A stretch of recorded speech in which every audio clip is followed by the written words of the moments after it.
Vamos para frente? Ainda em gerência de desempenho, você precisa medir o desempenho. Como é que você mede? Usando determinados softwares e determinados hardwares. Aí é que eu digo para você, isso aqui já é atividade técnica. Mas o fato é o seguinte, não adianta você ter ferramentas de medida se você não sabe onde e o que medir. Vamos para frente. Nós chegamos aqui então na parte onde nós comentamos sobre o gerente, ou seja, o camarada que vai gerenciar esse desempenho. Olha só, o que é que ele precisa fazer? Ele precisa, primeiro, observar o desempenho. Ele precisa alertar anomalias, ou seja, problemas. Ele precisa analisar tendências. Ele precisa planejar expansões e precisa documentar. Então, gente, a gerência de desempenho, basicamente, tem esse cenário. Ou seja, é você conseguir medir para saber o que é que a rede suporta, certo? Para depois que ela suportar, ou depois que você ter esses dados na mão do que ela suporta, você poder dimensioná-la ou redimensioná-la em prol do seu crescimento, da sua expansão ou até mesmo da sua redução. A gerência de segurança, né? Temos aí então duas coisas a levar em consideração, a gerência e conforme a arquitetura que vai ser empregada, ok? Mas qual é o objetivo então da segurança? Você manter os dados da sua empresa, as informações da sua empresa com a sua empresa. Então, manter a segurança dentro do seu recurso de TI é uma das maiores preocupações hoje em dia que as empresas têm. E o mau uso dessa interligação?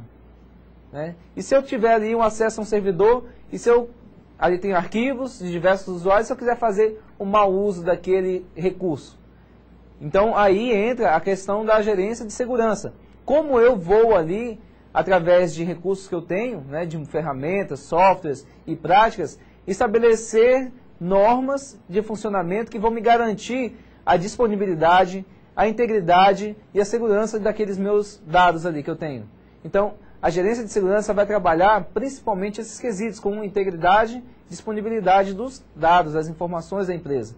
Alguns requisitos aí para a gerência de segurança. A primeira coisa é a infraestrutura, né? Eu vou criar, vou definir os softwares e os hardwares que eu vou utilizar para garantir essa segurança.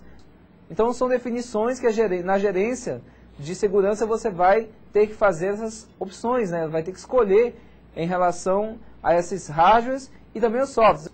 E o outro requisito tem a ver com a configuração e políticas, né? No caso, a política de segurança e as metas a serem alcançadas. As políticas de segurança geralmente são as mais difíceis, eu acredito, assim, de se implementar.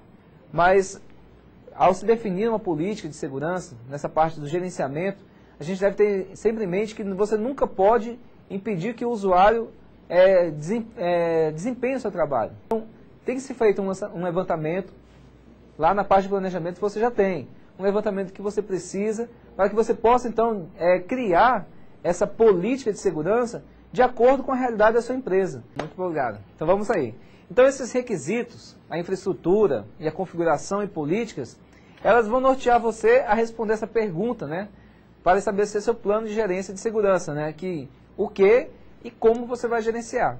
Então você já sabe o que, desde aquele planejamento, lá lembra da nossa primeira aula, planejando e gerenciando uma rede? Então, da mesma forma, você já sabe as atividades, você levantou toda a atividade da sua empresa, os requisitos, quais atividades as outras empresas iam desempenhar, e ali você já sabe então o que gerenciar. A gerência de segurança, ela envolve também gerenciar recursos e manter procedimentos de segurança. Por exemplo, como ameaças, né, são vírus, trojans, rootkits, malwares.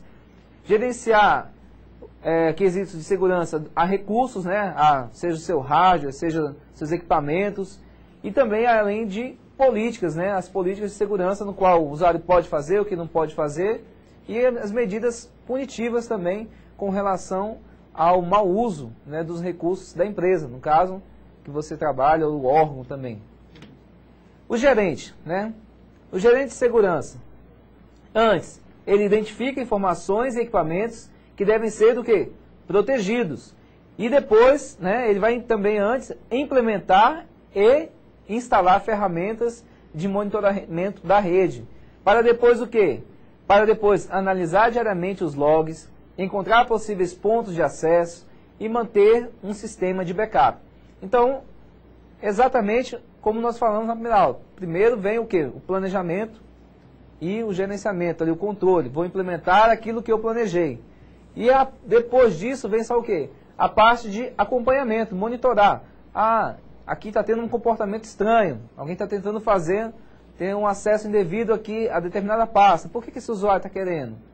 Ah, determinado IP na internet está mandando muito e-mail para cá. Opa, tentativa de spam. Está tentando usar meu servidor como um encaminhador também. Então, você, através dessas ferramentas que foram implementadas, analisando esses logs, você pode, então, identificar aí um comportamento errado, né, da sua rede ou uma tentativa de invasão. E ainda você vai ter ferramentas, por exemplo, como o IDS, que nós vamos falar na última aula, que vai auxiliar você também a identificar esses comportamentos estranhos, vamos dizer assim, dentro da sua rede. Ok? Então, quando você estabelece a gerência de segurança, deve haver sempre o equilíbrio entre serviços e segurança. Como nós já falamos bem, quanto mais segurança você tentar implementar, mais vai onerar no serviço da sua empresa. Mais vai dificultar o serviço, mais vai utilizar o desempenho, vai decrementar o desempenho. Então, tem que haver realmente aí o equilíbrio entre a segurança e o serviço. Também deve haver equilíbrio entre a facilidade de uso e a segurança. Não adianta nada você colocar aquele método complexo, cheio de autenticações para tudo quanto é lado, se o usuário não vai conseguir ficar digitando a senha dele toda hora ali, se ele não vai saber como utilizar aquela ferramenta. Ah, os e-mails a partir de hoje são todos assinados digitalmente, criptografados com criptografia 2048 bits, usando um certificado, um A4. Pronto, matou o usuário. Ele não vai saber colocar, espetar coisa no USB, ter que assinar aqueles procedimentos. Você tem que aplicar a segurança onde realmente é mais necessário. Comunicações, por exemplo, simples, não necessita você ficar, né, colocando tanta segurança assim. Também o equilíbrio entre o custo de investimento e o custo de perda. Porque não adianta nada também elaborar, né, professor Cláudio, como nós já falamos, aquele baita sistema de segurança, É verdade. se realmente não há necessidade naquele objeto ali que você está aplicando toda aquela segurança disso. Porque se perder, de repente não significa tanto assim. Tudo vai depender exclusivamente do planejamento, né? Se você tem que planejar o que é que você quer com segurança, o que é que você quer com desempenho, o que é que você quer com falhas, o que é que você quer com configuração, o que é que você quer com account. Ou seja, dependendo do que você quer, é o que você vai colocar dentro da tua rede. Isso mesmo. É isso? Bom, então nós encerramos hoje o nosso modelo FCAPS. Nós vimos na aula de hoje a gerência de desempenho e segurança. Boa noite. Abraço. Boa prova para vocês e até a próxima.